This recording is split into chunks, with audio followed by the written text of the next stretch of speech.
सत्य पचवण्याची जर हिंमत असेल ना तुमच्या, तरच हा व्हिडिओ पूर्ण पहा, नाहीतर सोडून जा व्हिडिओ।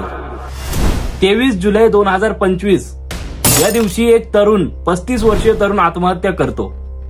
त्यानंतर गेल्या 6 महिन्याचा रेकॉर्ड सांगतो 767 शेतकऱ्यांनी आत्महत्या केली। आज हेच ऐकायचं राहिलं होतं। या महाराष्ट्रामध्ये हे सर्व घडवून आणलं जात आहे की घडत आहे हे आपल्याला कळणे अतिशय महत्वाचं आहे। सर्वप्रथम 89,000 कोटी रुपये महाराष्ट्र सरकारकडे थकले आहेत कॉन्ट्रॅक्टर्सचे, अजूनही पाठपुरावा नाही त्याचा। मिलिंद भोसले काय बोलतात या विषयावरती? अत्यंत चुकीचं आहे। गेल्या 1 वर्षापासून कंत्राटदाराची देयकं मिळत नाहीत। जरी ते काम त्यांच्या नावावर नसलं तरी ते काम त्यांनी सबलेट घेतले, तशा पद्धतीने जीएसटी पावत्या सुद्धा आमच्याकडे आहेत।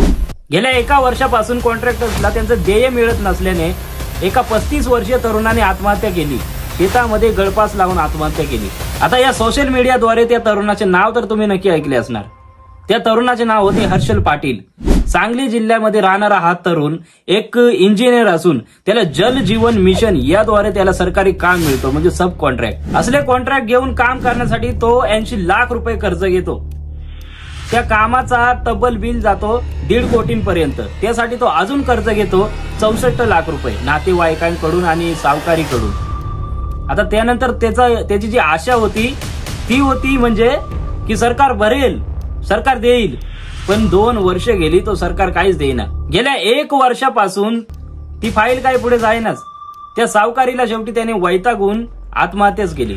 या अगोदर सरकारला पूर्वसूचना मिळाली होती, दिली नाही गेली अशी कुठलीही गोष्ट घडलेली नाही। या तरुणाच्या आत्महत्येपूर्वी जयंत पाटील यांनी विधान परिषदेमध्ये काय बोलले होते ते पहा आधी। कॉन्ट्रॅक्टरांच्या आत्महत्या होण्याची शक्यता आहे, त्यामुळे शिवेंद्र बाबा सन्माननीय मंत्री महोदय यांनी अर्थमंत्र्यांशी भांडून काही झालं तरी महाराष्ट्रातल्या पेंडिंग असणाऱ्या सगळ्या बिलांची पेमेंट करा, नाहीतर सुशिक्षित बेकार तरुणांच्यावर वेगळे वातावरण तयार होईल।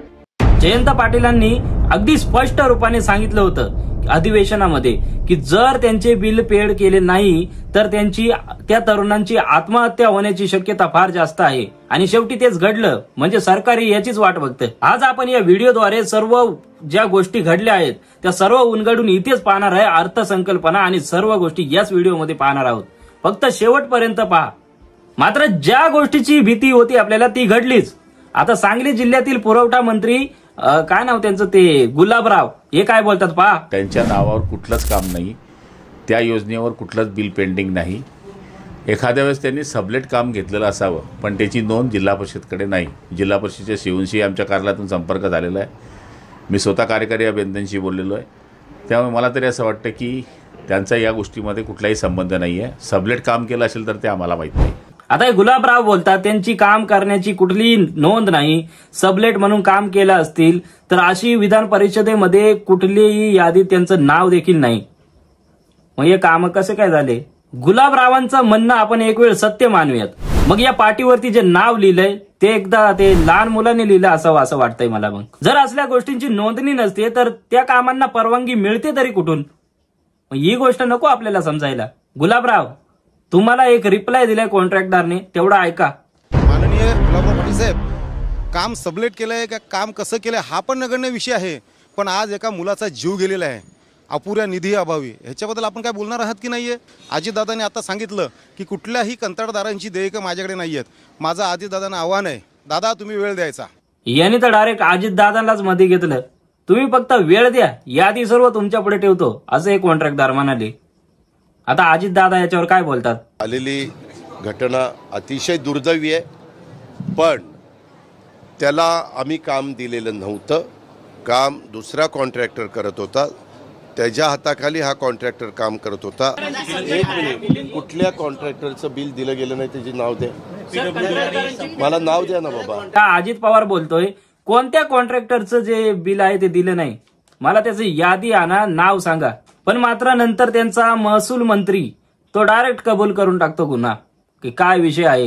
जलजीवन मिशन मध्ये खरं आहे की कंत्राटदाराची थकबाकी आहे, बाकी योजना पूर्ण करायच्या आहे। ग्रामपंचायत मधल्या योजना थांबलेल्या आहेत, एकीकडे कंत्राटदाराचे बिल थांबले, दुसरीकडे ग्रामपंचायतची योजना थांबलेल्या आहे। दोन्ही गोष्टी आम्ही पूर्ण करणार आहोत, दोन्ही गोष्टी आम्ही पूर्ण करणार आहे।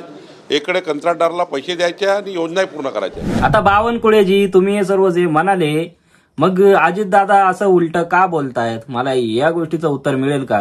संजय राऊत ट्विट करत बोलले, हा सरकारचा सदोष मनुष्यवध आहे. हायकोर्टाने यावरती कारवाई, या तिघांवरती कारवाई करायलाच हवी. तिघांवरती कोणावर नक्की हे तुम्ही समजून घ्या आणि मलाही कमेंट करून सांगा. आणि ज्या प्रकारे तुम्ही ट्विट पाहिलं त्याच प्रकारे आता एक काम करा, तुम्ही हा व्हिडिओच पहा डायरेक्ट त्यांचा. प्रधानमंत्र्यांनी महाराष्ट्रात 2 दिवस राहावं येऊन, आणि गेल्या 5 महिन्याच्या आत्महत्या झालेल्या आहेत शेतकऱ्यांच्या आणि अशा तरुण उद्योजकांच्या, त्यांच्या कुटुंबियांना बोलवावं आणि ह्या राज्याचं कसं स्मशान केलं आहे देवेंद्र फडणवीस आणि त्यांच्या 2 डेप्युटींनी, हे समजून घ्यावं. पंतप्रधानांनी महाराष्ट्रामध्ये येऊन 2 दिवस राहणे आणि गेल्या 6 महिन्याचा रेकॉर्ड मधील जितके शेतकऱ्यांनी आत्महत्या केली, त्या तरुणांनी आत्महत्या केली, ते पाहावे. कशा प्रकारे या महाराष्ट्राचा स्मशान करून ठेवलाय एका मंत्र्याने आणि त्यांच्या 2 डेप्युटीने. कॉस्ट एस्केलेशन, मोठ्या प्रमाणात भ्रष्टाचार. रोहित पवारांनी याविषयी ट्विट केले. ट्विटमध्ये सांगतात, होतकरू गरजू लोकांना पैसे मिळत नाही, पण मात्र वरचेवर दुसरे लोक खातात. हा ट्विट पहा. पूर्ण मुळाशी जाणारा एक कॉन्ट्रॅक्टर आपल्याला जवळपास आढळलेला आहे. पाहूयात त्याचा वृत्तांत. लाडक्या बहिणींना तुम्ही पैसे उपलब्ध करताय, इन्फ्रावाले जे मोठे मोठे कंत्राटदार आहेत त्यांना तुम्ही निधी उपलब्ध करून देताय, पण जे छोटे कंत्राटदार आहेत, जे काम करणारे, जे आमचे जे सुबेवाले कंत्राटदार आहेत, यांना तुम्ही देत नाही आहात. हा कॉन्ट्रॅक्टर योग्य पद्धतीने बोलतोय की त्यांच्याकडे लाडक्या बहिणींसाठी पैसे आहेत, इन्फ्रास्ट्रक्चरसाठी त्यांच्याकडे पैसे आहेत, पण मात्र शेतकऱ्यांच्यासाठी आणि आमच्यासाठी मात्र यांच्याकडे 1 रुपया देखील नाही. त्यानंतर माझ्या कानावरती अजून एक गोष्ट आढळते. कॉस्ट एस्केलेशन मधून मोठ्या प्रमाणात भ्रष्टाचार होतोय. महाराष्ट्राचा जो आर्थिक समतोल आहे तो ढासळत चाललेला आहे. कशा प्रकारे? कारण लाडकी बहीण योजना जी चालू केली महाराष्ट्रामध्ये, त्यामध्ये प्रति महिलेला 1,500 रुपये देण्याचा वचन या सरकारने दिला, भाजपाने. त्यानंतर तेच वाढवून 2,100 रुपये करून देऊ असा वचन दिला. अरे त्यांना हे 1,500 देण्यातच नाके न आले तरी 2,100 रुपये कुठून देतील?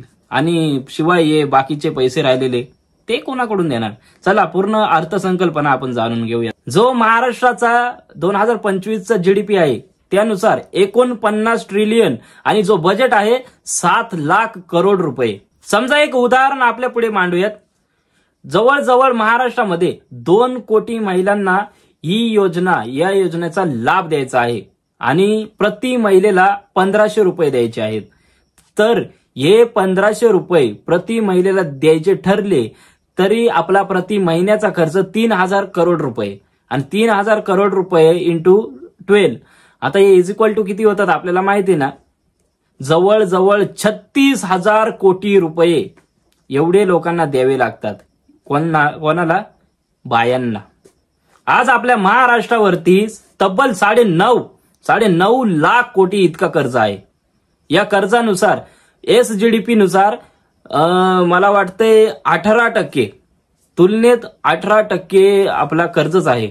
जरी महाराष्ट्र आर्थिक दृष्ट्या बळकट असला तरी महाराष्ट्राला दरवर्षी जवळजवळ 1,500 कोटींपर्यंत कर्ज घ्यावं लागतं नवीन कामांसाठी.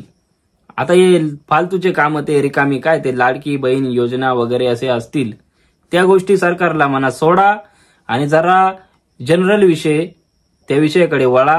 कारण शेतकरी आत्महत्या करतोय ना, आज आपला तरुण वर्गही आत्महत्येकडे वळतोय. मग या महाराष्ट्राचं भविष्य तरी काय?